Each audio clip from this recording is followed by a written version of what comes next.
ఆవిడ అది బియ్యం అడుగుతారు కదండి ఇంటింటికి వచ్చి, వాళ్ళు అయితే పాపం చీరలు లేవంటండి. లేకపోతే ఇదిగోండి నేనైతే నా దగ్గర ఉన్నాయితే ఇదిగోండి చీరలు అయితే 2 అయితే ఇస్తున్నాను ఆవిడకి. ఇదైతే జాకెట్ బుక్ చేశానండి, నేనైతే వేసుకోలేదు, ఇది కొత్తదేనండి. ఇది కూడా ఇచ్చేస్తాను. ఇదిగోండి 2 చీరలు. దమ్మా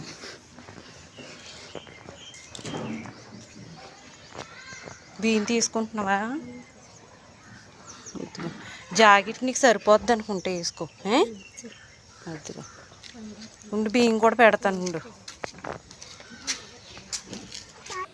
బియ్యం కూడా కొన్ని అయితే ఇస్తున్నానండి. అలాంటి లేని వాళ్ళకి పెడితే మనకే పుణ్యము. ఒకటి ఇగమ్మ, ఇదిగో వదిలేసిన